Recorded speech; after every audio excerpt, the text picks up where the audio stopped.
everybody, in this video I have a mixed media art journal process to share with you with the Thompson's Craft Supplies design team.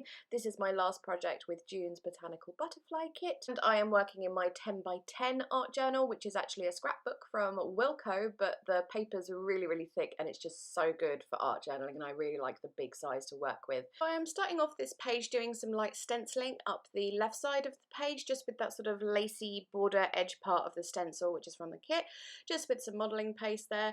And I'm going to dry it between layers so we don't smush the first bit of stenciling, but I just wanted to add some texture to this page because this one's slightly more about colour, I suppose. I don't add a whole lot of texture to it, so yes, I'm just having that little bit up the edge there, like a little lacy border, I suppose you could call it, and then I'm going to dry that off.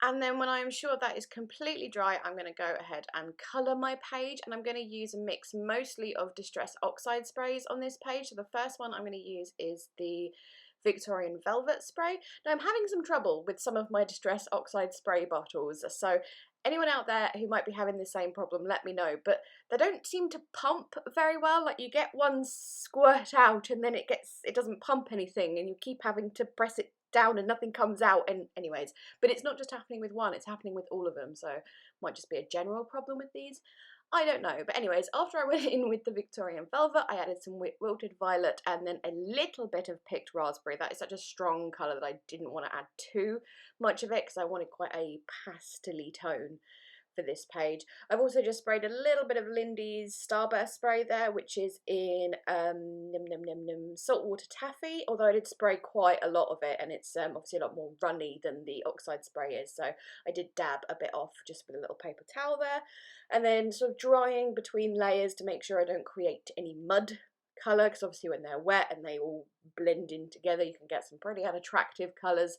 So spraying a bit more of this, spraying a bit more of that, drying it in between, making sure there's no little white areas. I think just with the Picked Raspberry there was a bit of white poking up at the top left, so I just covered those up.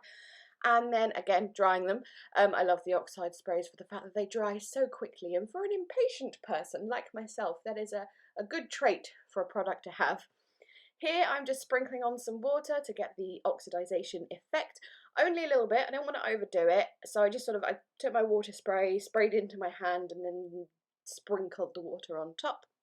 And then what I'm going to do now is take this butterfly stencil, which I think I got from Thompson's Craft Supplies, but I think it was a very long time ago. I'm fairly sure it's a Kaisercraft one. It's like the negative of the butterfly. So I'm just taking a baby wipe, adding a little bit more water onto it so it's nice and wet, and then using that to stencil, and that's just going to lift up some of the colour and also cause some of the oxidization effect as well. And you can see it leaves this really pretty pattern in the background of the page, just that really obvious butterfly shape. I think it's really pretty. And then I'm going to bring back that stencil that's from the kit and use the mandala. Again, still haven't googled how to do that. I meant to do that for this last video and I forgot to google how to pronounce it. Oh well. But to stencil that, I'm using black gesso and just a little makeup sponge. The reason I'm using black gesso rather than black acrylic paint is just because the gesso is a little bit thicker, so it's going to stencil a little bit better, but also it's not like really black like with the black acrylic paint. It's like a almost dark greyness to it. At least there is against those colours, and I just think it works better. It's not too bold and in your face, but it is a lovely contrast between that pastel background. I brought out some of the little ephemera pieces from the kit because I want to add some of those flowers, but then before I put those down I was like, we need something else in the background, let's do some stamping. So I found this Prima stamp set. I do not know what it's called, but it has pretty butterflies and things on, and I'm just stamping those on there with some StazOn ink in Stone Grey, and I'm not using a stamp block for this, I'm just using my fingers. Those Prima stamps are actually quite sticky, so they stick to your fingers quite well, but if I used a block, because it's such an uneven surface to go on, because obviously the previous page has got art journaly stuff on it as well, if I used a block it would just not stamp very well, and using your fingers you can kind of bend the stamp to the page if you need to, so they don't all stamp perfectly, but we don't want perfect in art journals anyways, do we? Anywho, getting my flowers here, went around the edges of them with the Distress Oxide in pumice stone. It's a very subtle colour, but I just needed them to look a little less clean, for want of a better word, and then plonk them on the centre of each of those mandalas with the 3D gloss gel. And then I needed something in the centre. I needed a centerpiece for this whole thing. So I found this journal card in my stash and I thought the heart looked really pretty with all the other colours I've got going on. I have gone around the edges with the distress tool and then again with the pumice stone oxide, and then I'm just going to back it with this little bit of pink paper, which is from kit paper. That's one of the Page Evans Horizon papers, I think. And as you see, I've just put that on there with double-sided tape, ripped around the edges, and again I'm going to go around those edges with the pumice stone just so everything is all matchy-matchy. And then that again is going to go down with the 3D gloss gel.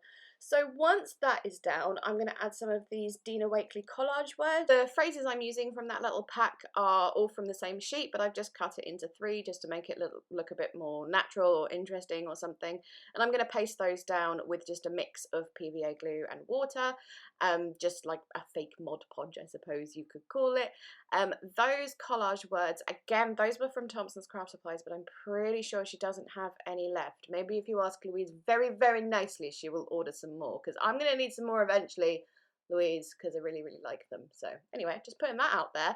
So I've just pasted those down, and then I'm going to use some of these like leftover enamel dot type things that again were in the kit. I just had 4 or 5 left, really, really tiny ones, so I thought I might as well use them in here rather than them go into my stash and get lost forevermore. So plonking those on with, again, with the 3D gloss gel so they're nice and secure and they're not going anywhere.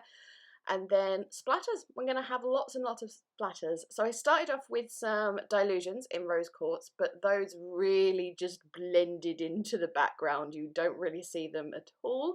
So then what I did was mix up some gesso with some water. In case you're wondering, that I had washed out that cup in between when there was PVA glue and gesso in there. I'm not mixing PVA glue in there.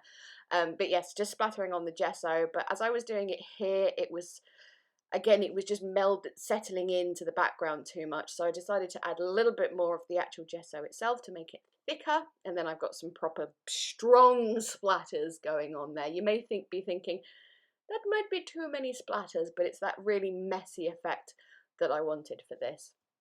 So lots and lots of white gesso splatters, and then I'm going to finish off just again with the Distress Oxide Spray, the picked raspberries, to bring in a little bit more of that stronger pink colour, and then with my splatters done, my spread is complete. So there we go. Thank you so much for watching. As always, I will leave the Thompson's Craft Supplies links down in the description box, as well as any other products that I used.